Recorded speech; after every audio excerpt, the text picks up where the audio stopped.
Good evening, Ramblers. It is Paul, the Man Mountain, here to take you through quite an exclusive for the channel. Obviously, I've met.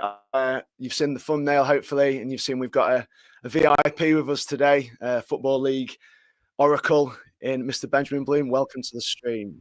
What a man, what a view. I know, mate. Yes, exactly. Yes, It's a banger, isn't it? It's mate.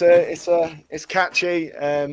Again, Jimmy's made all of these things. He's given me my nickname. He's made the background. He's given me the tune, and here we are. And this is how he does it for us. So, obviously, at the minute, Sheffield United fans are very, very busy. The chat today, I think our Ramblers chat that we check into.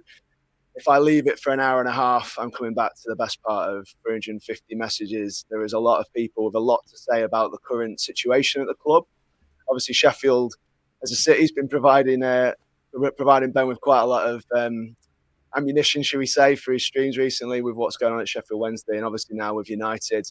It's a difficult one for a lot of fans, but I know. I've heard what you've said about Wilder, and obviously, with regard to his achievement last season, it would be exceptionally harsh, obviously. But I also saw that you said about the new chairman and the consortium that's in charge. They almost have the right, don't they, to sort of make these kind of decisions after the season's ended. Obviously, they didn't come in right at the beginning of the season, and they came into a team that was doing exceptionally well. And I think it would have been a very difficult decision to sort of make, to say to Wilder, right, it's time for you to go. We want our man in at that point. Obviously, we saw what happened with Birmingham City, and I think that they were a little bit fearful of that. And now we haven't quite achieved our goals, despite having an excellent season. Do you think it's fair enough that the chairman and the consortium make this kind of decision at this stage? I mean, two things can be true at the same time. It can be the right decision or the wrong decision, but I do kind of agree that it's their right to make it if they want to. And I always say this about owners. I always give them one.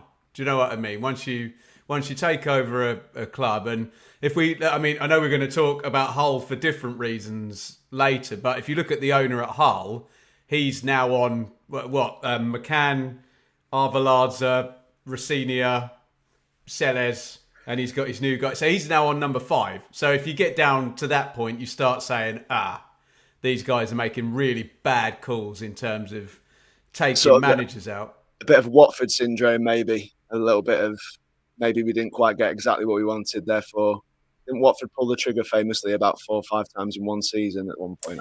Watford famously pulled the trigger 3 times in one season and actually got promoted. So they're the weird kind of outlier. But no, I don't know if it's a Watford syndrome because, it's not whatever you say about what the owners are doing, and they're either going to look very smart or very stupid in about 6 months' time. We don't have the evidence to say that they're like a Pozzo at Watford who continually, season after season and in season, take managers out. So I respect their right to do it. I understand that when you're in the playoff final, it really screws with planning, doesn't it? It takes the season right up to the end of May, and your two plans are completely binary, aren't they? On your one plan, you're keeping, well, we saw what happened with Berger and Njai. Let's assume that doesn't happen. But on the one hand, you're keeping all your good players, and your TV money is going to, well, if year one parachute, so your TV money is going to double. And on the other hand, you're selling your best players and your TV money's going down by, or whatever it is, 15-20% or whatever. So yeah. I get it's difficult. I would ask you, it's been a long time since the playoff final, hasn't it? Well, there's all sorts of theories around this because obviously the meeting was held. They came out in quite vehement support of him straight after the playoff final and said we thank him for the efforts. And they were quite complimentary and quite positive about it. And yeah, I think there was a feeling he went on holiday. There was some pictures of him on the plane disappearing on his hollybobs, and I think that the leak came about a day or two after that, after he'd gone away. Obviously, this is a situation where if you've got any sort of any sort of respect for the man, you want to sit in front of him and talk him through the reasoning why you're going to do this to him. But yeah, it has been a little bit of time. I think there now is where Sheffield United are at the minute. So we're quite resigned to that happening now. Although the club hasn't made a formal statement, we are quite resigned to the idea that he's going. It's been reported up most of the major news outlets. Obviously, it was leaked last week as well, and that seems like an eternity ago. I know Blades fans have been. It's a Tuesday now, and I think it was a Thursday that the first leak sort of came, and it was reported in the national news that they might be considering getting rid of him. And that seems like an eternity ago, and it's been a few thousand messages, as I said in our group chat. And so, yeah, it does feel a little bit delayed, but you'd like to think that if in that time they've had time to line up exactly who they want, and they've had time to see if the players that they were going for, I imagine that Wilder had put a plan to them beforehand about the players that he wanted to go for, whether the new manager was interested in taking any of those players. I imagine for a little bit of continuation in the deals. Who he wanted specifically and if that was attainable. And yeah, carrying out those interviews with those people. We know out of respect, and some of our ramblers think that it's disrespectful to speak about him leaving until he's gone.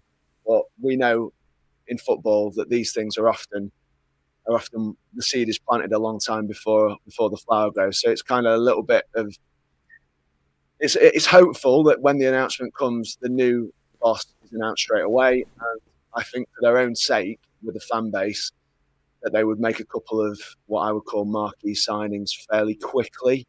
I know that the contracts don't all run out until the end of June on the free transfers, but I'd imagine if there was a target, it might appease some of the supporters if we were able to do that.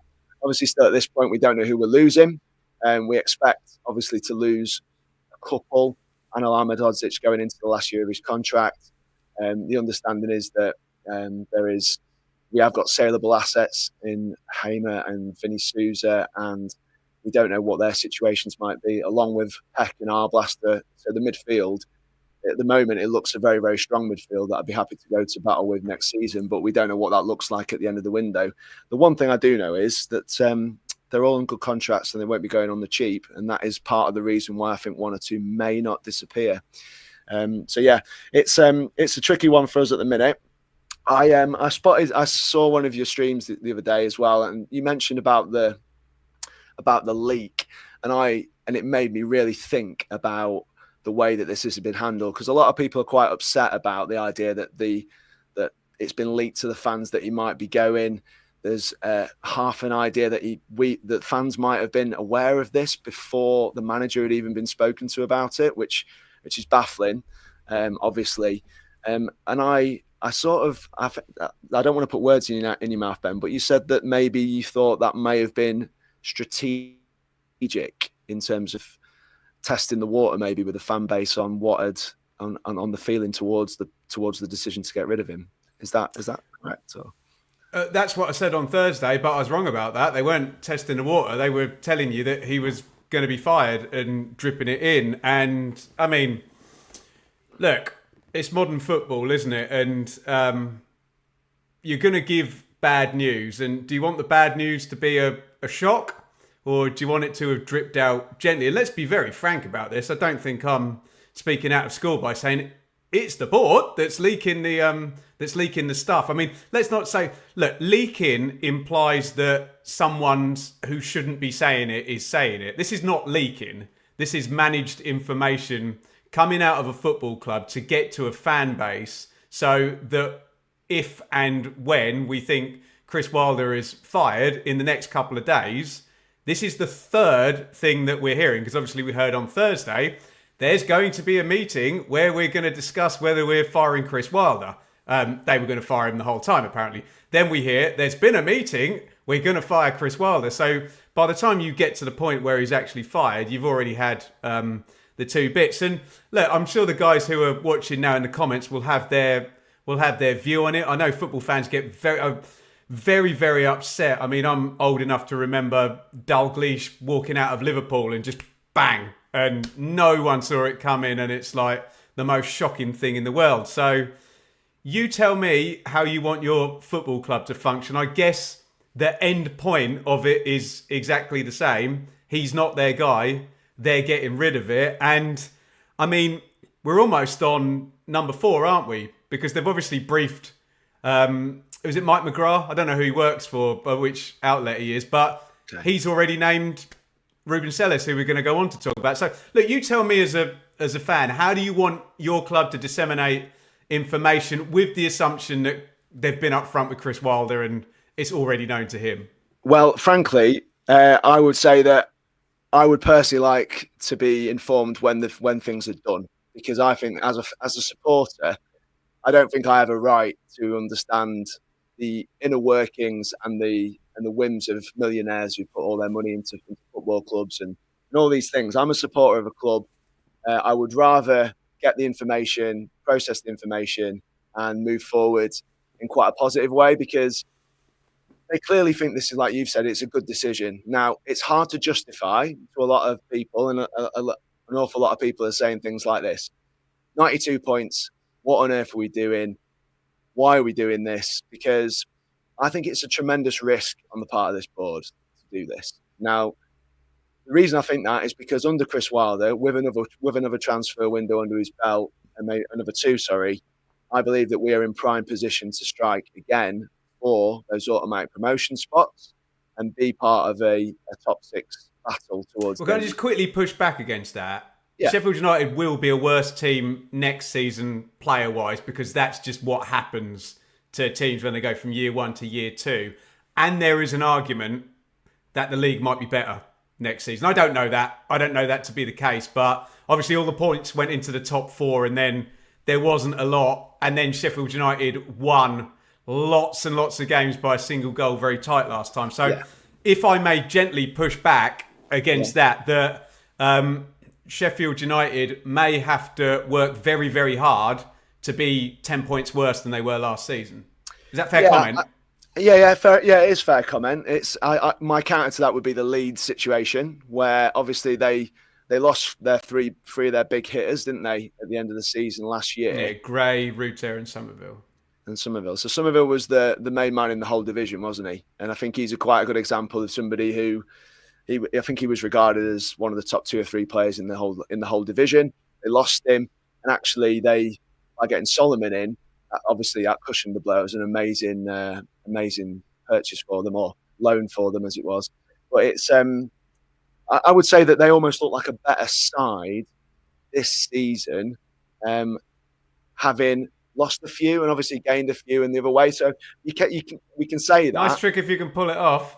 It is a nice trick. Yeah, you are correct. But Sheffield United have done rather well at selling players, certainly last season, who I would deem to be fringe players in Will Asula, Newcastle, and Austin Trusty, who I never rated as a centre-half. He went up to Celtic. And we got money back on players that weren't affecting the first team. We managed to keep a lot of our key players. We've got Ryan One, who's a young prospect who apparently Liverpool are looking at, a very physical young player. Hasn't scored any. I think he scored 1 goal for us at Bristol this season. It looks like a prospect, obviously, in terms of his stature and his size and other things, but he's very, very raw, similar to Asula, similar to Jebberson, who went down to Bournemouth from us.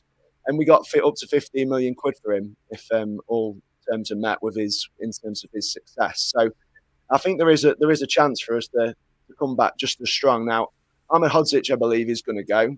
He's got a year left. Unless he signs a contract, I think the club will do what they did with Njai and what they did with Berger, and they will try and manufacture a sale for him. Were they both in their final year? That's why they went, yeah. So that's 100. They would never have gone for the money they did. The worry was we didn't have an awful lot of capital in the club, and that we were facing the idea of going up with those two and losing them for nothing at the end of the season. Neither of them had signed a deal. And Jai had said yes to a deal and was clear, and they'd done a video with Billy Sharp announcing that he'd signed a new deal, and then he left at the last minute for his boyhood club Marseille. But they both went because it was the last year, and Ahmed Hodzic is in a similar situation. Do I think we get the same type of fees? So they went for around 15 to 20 million at the time. Do I think we'd get that for him? No, I do not. Do I think there are better centre halves in the division?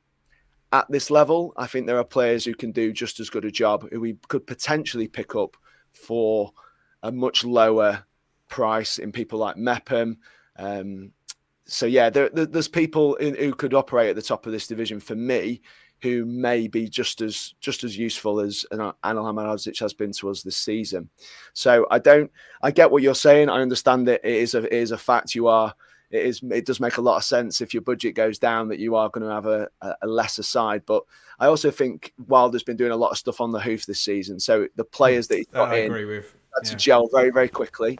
If you remember, I'm going to get onto style now. So if you remember the first time we went up, and it's quite a famous overlapping, underlapping centre halves and things like this. And it was a well-drilled team when they went up. And we would not be that this season. That's why I fear a little bit for Sunderland. I feel like Burnley, if they can keep their players, which I was watching your stream the other day talk about that.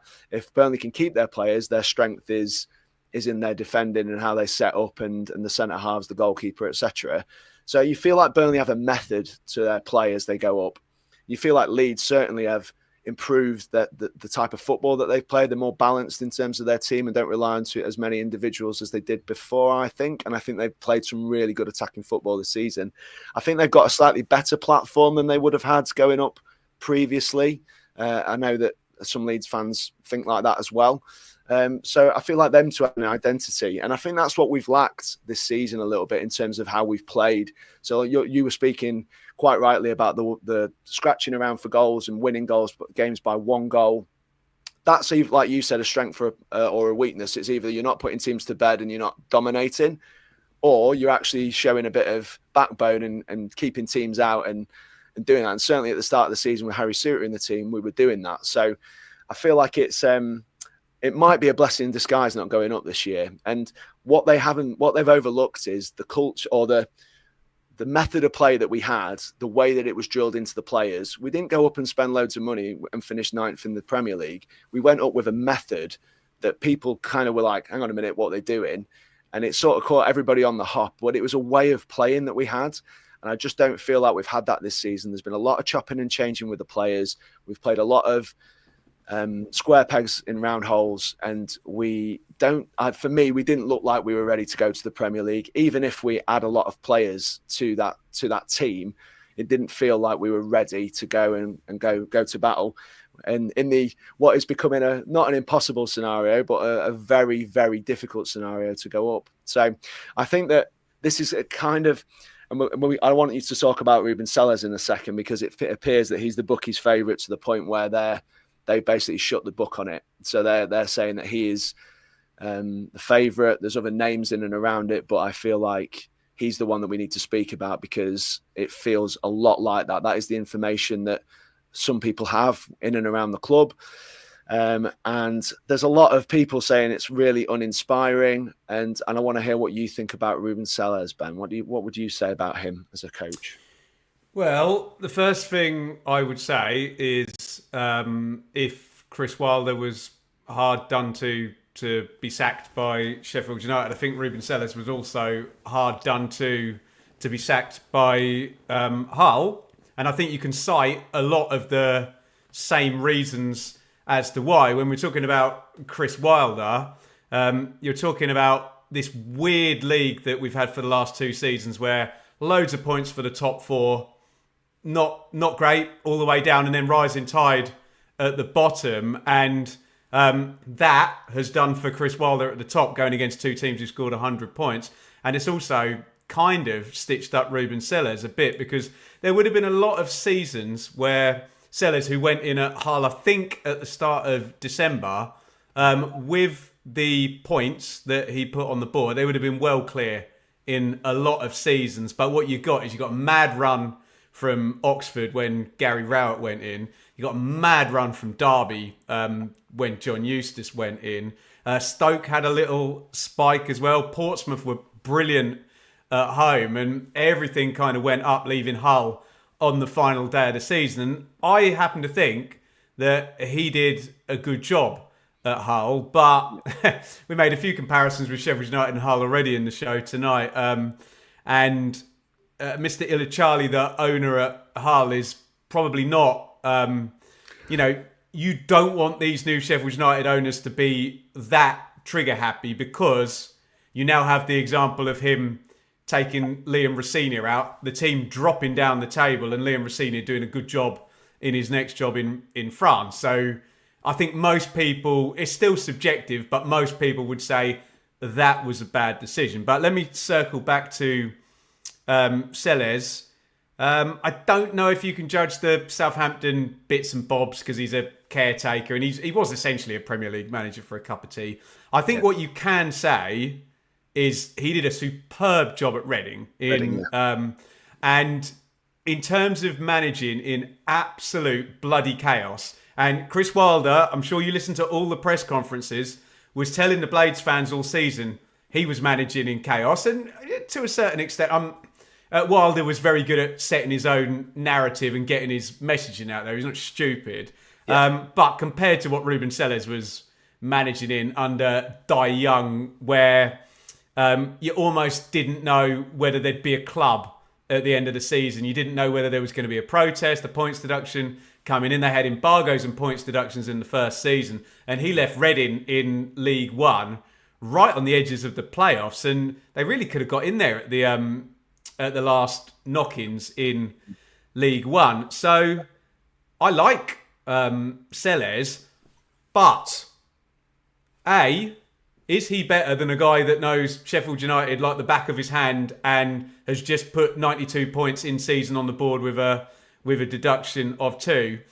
And is he right for a year 2 parachute team where, as you've kind of said, I mean, with respect, you've put it very optimistically. You've painted me the best case scenario for what's going to happen next year. But that could happen. What you laid out could happen. And the expectation is you're going to pull in 25, 30 million quid's worth of income in terms of good PSR income for sales. You've got another 35 million quid parachute payment come in. You're going to be able to spend more on transfer fees and wages than probably at least 18, 19 of the rest of the division. And you're going to be expected to finish either in the top 6 and challenging for the top 2 or in the top 2. So as much as I like Sellés, and we can talk about a great win for Hull at Bramall Lane, where he played Wilder really, really well, didn't he? I must admit, things went for Hull on that day, in the same way I can say things went for Sunderland in the playoff final at Wembley as well. But I think Sellés is a good manager, but I will open up the conversation to, is he a better bet than Chris Wilder, given his history with the club, not just last season? And is he ready to make a challenge for automatic promotion? That's the expectation. Because if he is 12th in December, he'll probably be sacked. And you Blades fans are going to be saying, this isn't working. Wilder wouldn't have had us here. And if this ridiculous points distribution in the Championship continues, I've said about Sheffield United this season, they had one bad week. They lost 3 games in a week and it killed them. And they were very good for the rest of the season. And Leeds and Burnley scored 100 points each and did not lose back-to-back games all season. So if it's vaguely similar, hopefully it's not, and we get a more competitive league, then Ruben Sellés needs to score 30 points in his first 15 games and go, and knock it out of the park straight away. Your thoughts? Well, I think that Wilder is a very safe pair of hands at this level. And I believe that there are a couple more out there than Steve Cooper and Dyche. If I was to choose the next manager, I believe in those two. They're also quite safe pairs of hands. And I feel like with the players that would be at the disposal and the budgets that would be available, they'd be guaranteed. They'd be almost, there's no guarantees, obviously, as we know. But we do know that they would be, for me, they'd be there or thereabouts in the shake-up at the end of the season if they were in charge of the ship. You are correct in that I believe that Sellés represents a gamble. I know that Jimmy's favourite is Liam Rossini. He would have loved to have him at the club. Having seen him on the EFL coverage that's on the television, he speaks incredibly well, and I think he comes across. Can I jump in there? Yeah. I'm not sure he'd work at Bramall Lane. When you look at Chris Wilder and the fire and the Yorkshire aggression and greasy chip butty and get into him and the noisy cop, and Liam Rossini is very methodical and can be quite slow paced, I would almost suggest, I know this is not the conversation, but what Celeste does have is they press bloody aggressively, and he's an intense guy. So in some ways there's a fit, but am I just describing a Temu version of Chris Wilder? Well, I don't think so, because I've since obviously the rumor broke, I've watched an interview with him. Not the Top 20 lads did an interview with him not that long ago, and he just comes across really, really well for me. And I'm not going to try and say that Wilder wouldn't do well, but I'm going to sort of try and present a little bit of a case as to why I believe that the board may have made this decision. Now, there's lots of Blades fans who have theories about team selection, in terms of, I believe they got Rob Holding in halfway through the season in order to fill the Harry Suter hole that had been left at the centre back for us. He replaced him with Jack Robinson, and Jack Robinson came in, did a decent job, as Jack Robinson can do at this level. But he's not everyone's favourite, because we know, we've seen it. There's a mistake there, and he looks like there's a narrative that he makes some of the other defenders around him a little bit nervous at times. And I don't know, it seemed to be that Ahmed Hodzic isn't the same player alongside him that he is alongside Suter. Again, having good goalkeepers and good centre halves, what that gives a team, who can quantify that by words, I don't know. But I know when I've played in football teams, not at the same level, obviously, but if you've got a good goalkeeper and two centre halves, that's a decent way to start your team off. I feel like there was a narrative there that he should have been playing Holding, who's obviously a brilliant player for us to get in from Arsenal, got all that Premier League experience. Yes, he hasn't played a lot of games at Palace, but when he came on, he looked in really good nick. There's people who think that he might have made a bit of a mistake there. He was playing Ben Burton Diaz, who's proven goals on that left-hand side, coming in off the left. Didn't play him there because he was facilitating putting Hamer there. There was Jezrak Saki, Gilchrist. There's a lot of players who went in, went out, disappeared, came back again. And it was just a little bit disjointed. And that sort of followed through with the performances as well. Despite the victories, a lot of the fans were quite like, and I know we get a bit snobby about how we want our team to play, and whether we're entitled to that, I don't know, when we're winning football matches. And then I spare a thought for the teams down the bottom who can't buy a win while we're winning 2-1 and moaning about it. But it's kind of like I didn't feel like there was a lot of continuity within the team. I don't know why they've done it, but what I would say is, I think a lot of teams now look at the model that is used at some of those smaller clubs who've now established themselves in the Prem. So I'm looking at Brighton and Bournemouth and Brentford, sides who 10 years ago, if you'd have said, "Oh, this is what they'll be doing," no one would have believed you. And they are doing amazing things in the Premier League. The way that they go about it, and there's a lot of talk about this AI method that's going to be brought in, potentially use of a... Go on, comments, get all over this. Yeah, I know. There's lots of that. But if you look at where they pluck most of their players from, so they have so I looked at the lists earlier on, and I looked at the type of fees they pay and where they get their players from. And they're often from Norway or Germany or South America, or they're plucking out. You could literally, with those clubs, Paul, you could literally name any area in the world. They are absolutely all over it. Exactly. Can I just jump in on those particular examples though? And this is why it's difficult, because Bournemouth's a bit different, because I always think Bournemouth is a bit of a hero when they're in the Premier League and a bit of a villain when they're in the EFL. Because if you look, they were bullies in the EFL. They breached FFP and they got promoted with parachute payments then the next time. But when they're in the Premier League, they're incredible. They're like Robin Hood there. They're, recruiting brilliantly and doing absolutely fantastically. What I think people don't understand who just watch the Premier League, present company obviously accepted, with Brentford and Brighton, is it's a different time now than 5 years ago, when you could be Brentford and Brighton and lose in the playoffs and keep building, keep your trajectory going and keep that model growing, and not have your team completely pillaged. And mate, you support a team who just lost in the playoff final, and you're about to see what happens, and it's very difficult. And we've seen, I just remember that Middlesbrough team under Michael Carrick that was very good, losing the playoffs, just picked apart Coventry, Harmer and Gyökeres out, done, 2 seasons to get back. So it is much, much harder with the chasms now for people to do what Brentford and Brentford and Brighton did in the Championship, because you just don't have the time to have near misses season upon season and keep building. And Brentford were incredible, weren't they? At just selling, and they're selling for 5 million, then they're selling for 8 million, now they're signing for 4 million, now they're selling for 10 million. And people forget Brian Mbeumo, who they're about to sell, was signed as like a 20-year-old for 5 million quid about 6 years ago. So they were pushing the boat out even then and managing to push those numbers. So it's very, very difficult if you're an American conglomerate coming into Sheffield United with parachute payments and all the chaos that kind of brings with the recruitment churn, to set up a stable model, because that requires your club to be stable, i.e. not bouncing in between divisions and having your TV income either going up massively or down massively. Rant over.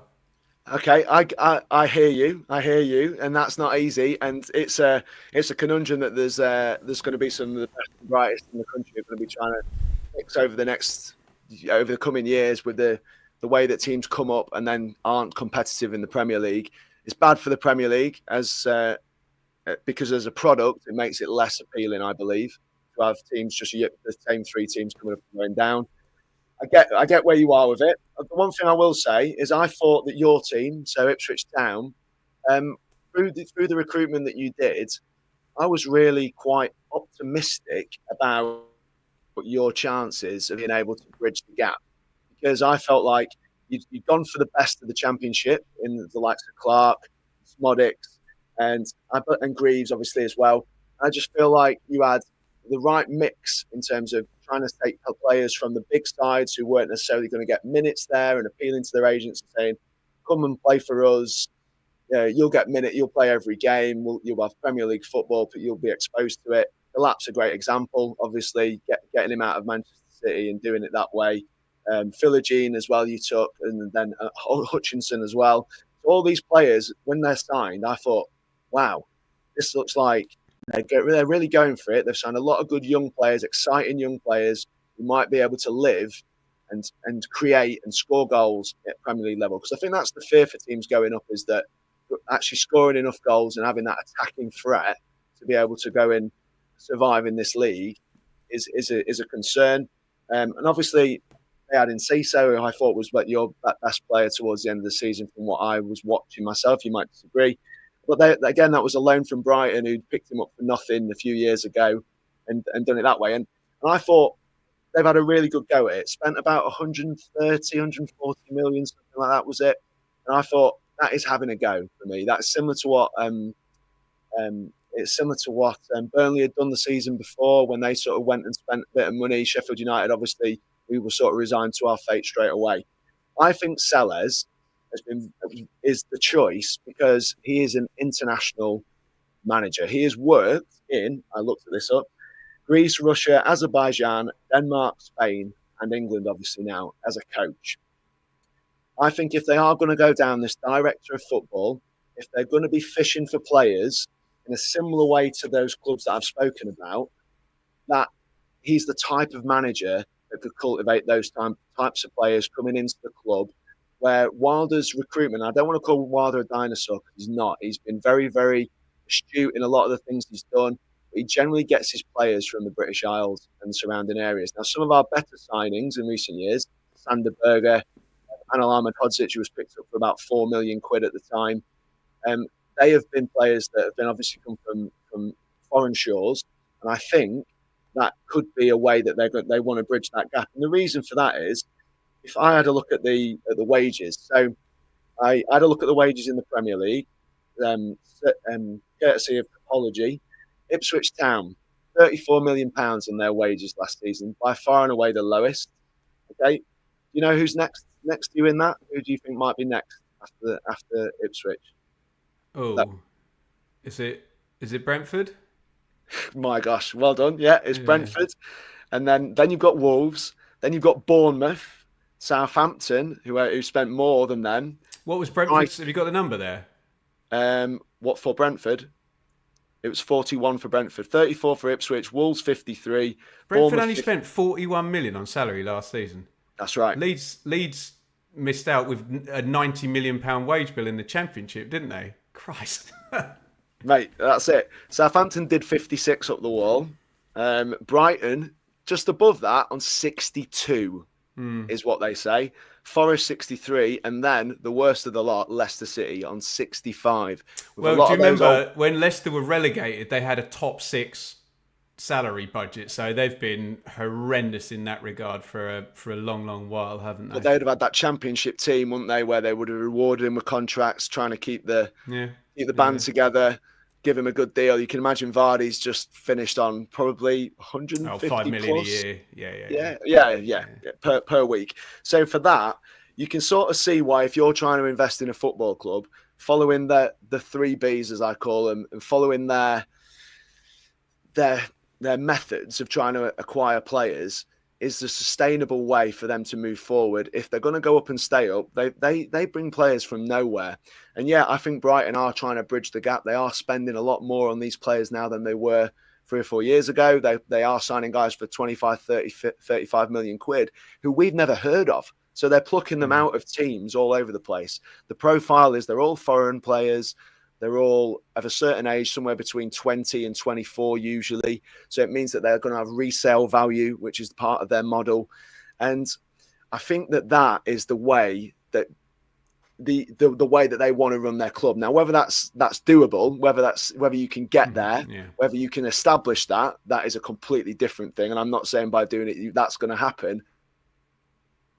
But I believe that's current owners might see Ruben Sellers fitting into this model potentially of having maybe a director of football, because there's been a lot of chat in recent weeks about Brian Tinian from Bristol City coming across to Sheffield United.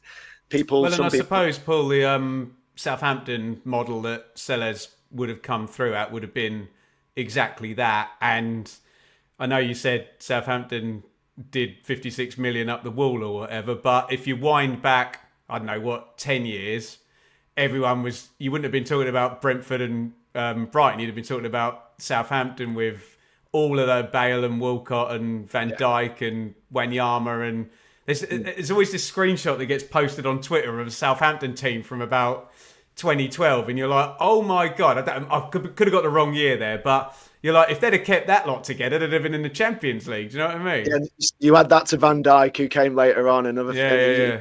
Thinking to yourself, wow, that's and Lallana and all the like. So yeah, you're right. I don't know whether Sellers was there that early, but I know that was their model for a long time.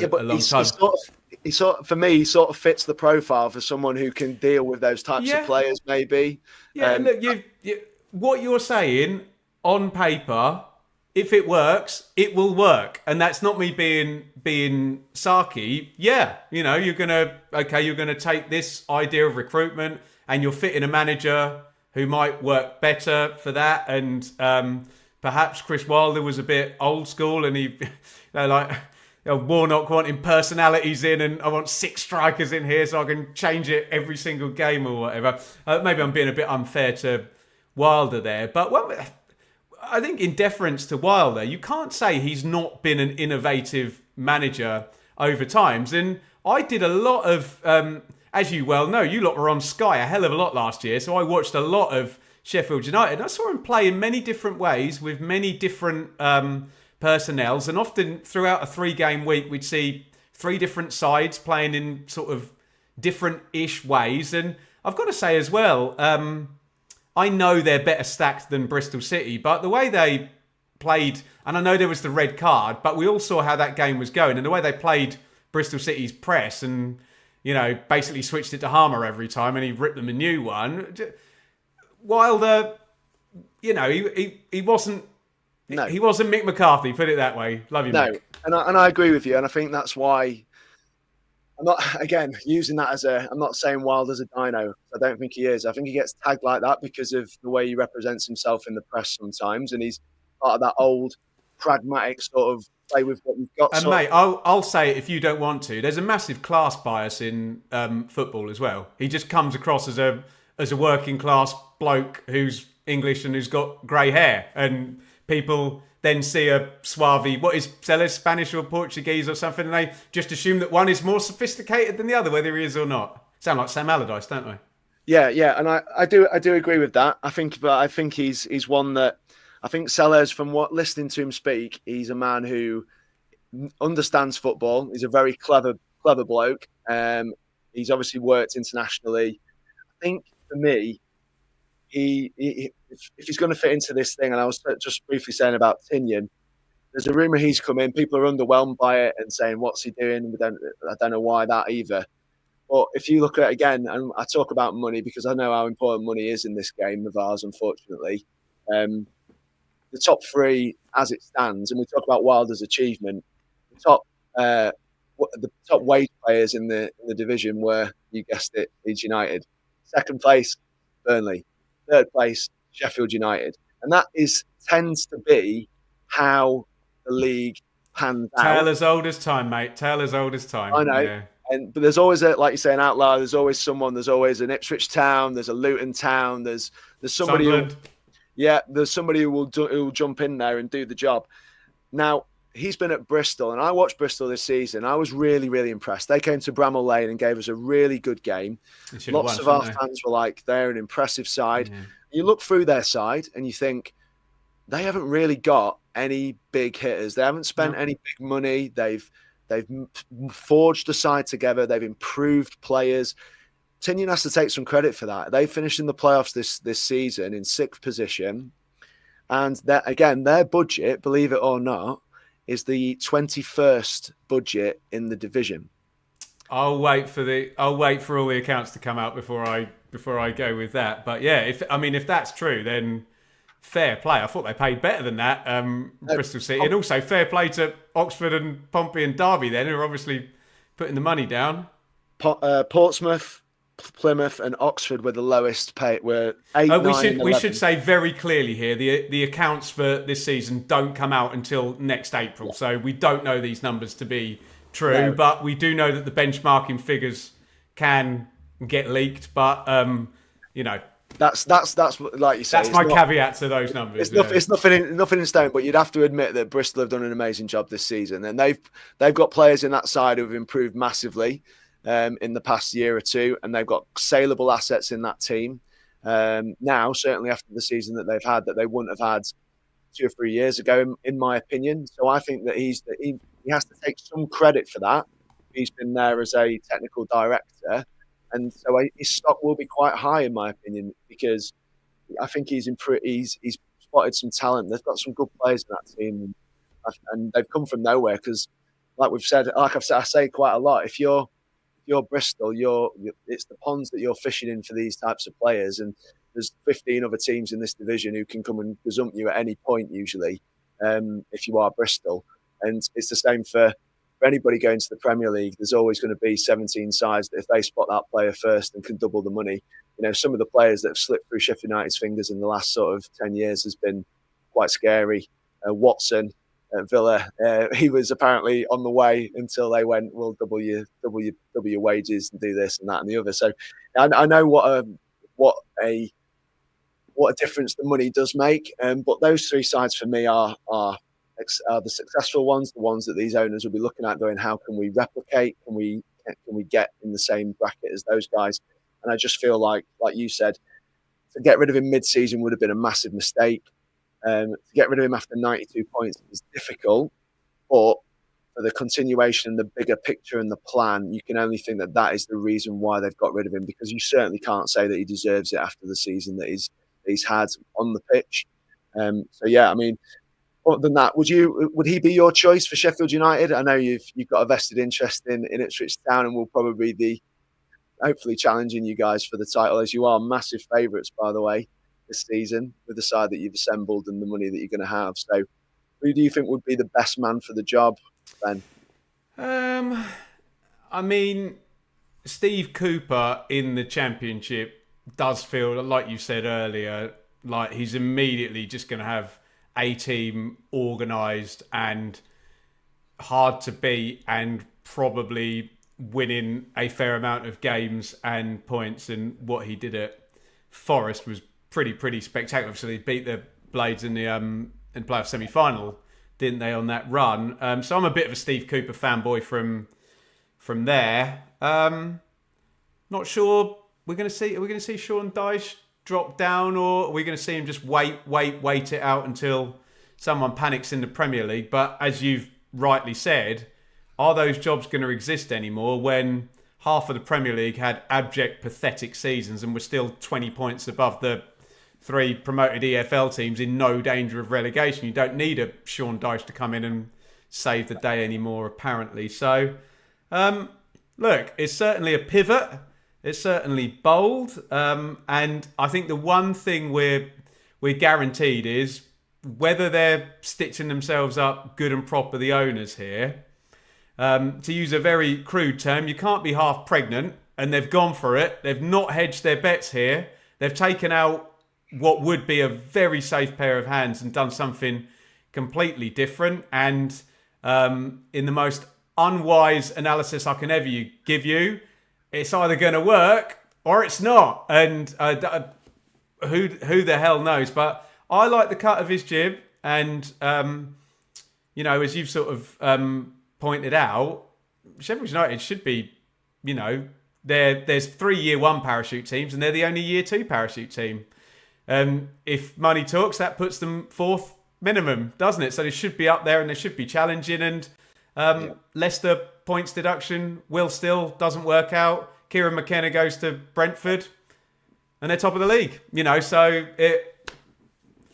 it will be what it's going to be. But fair play, they've had the cojones to do that. But I don't think Blades fans will be quite so patient if they're well off it in December. Last one then, mate. Top 6 this season. I mean, you've got the 3 parachute teams. Who are the upstarts? Who are the gate crashers? Birmingham. Definitely. Yeah. But I think Birmingham are going to be a nuisance, aren't they? Do you know what? I think Norwich are having a good summer. I know they're probably going to sell Sargent and Sainz, but I think Manning, that's good. Darling, that's good.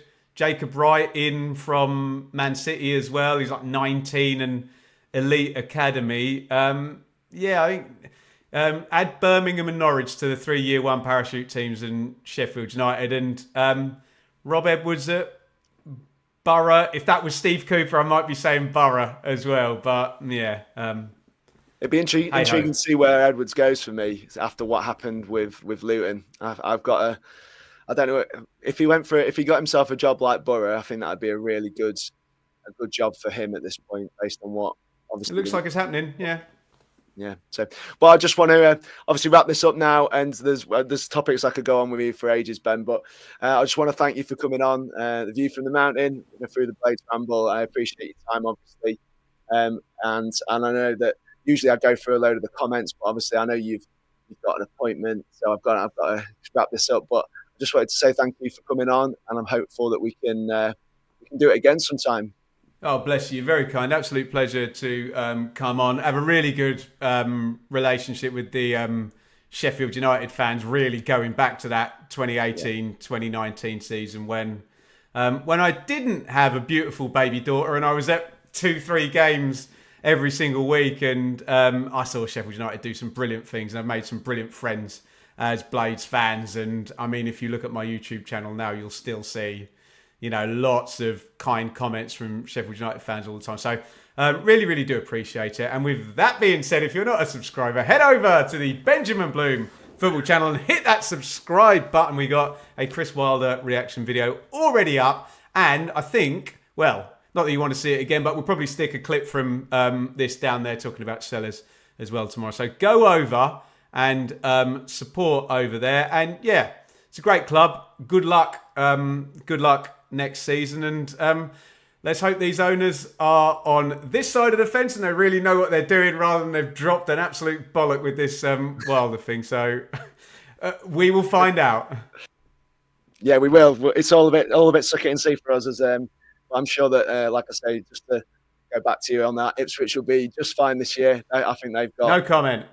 They're in absolute prime position to do well, and I just want to say how much, obviously, I've enjoyed watching you on stream as well, and I respect thank you so much. The way you go about it. I don't want to embarrass you, but the way that you conduct yourself and the way that you expect the. Just a fan, mate. No more credibility than anyone else here or in the chat. Just a fan, man. No, but I know that. But it's also, I also agree with you on a lot of your stuff about when, you know, the respect and the things that fans should be and how they should be going about their business. And I appreciate you educating people on that. So it's. Well, these football clubs are great institutions that mean a lot to each other. And I think people forget sometimes that they're not on a terrace chanting at a stranger who they're never going to meet. And, you know, I don't think it's hard for me to love Ipswich but respect Sheffield United, right?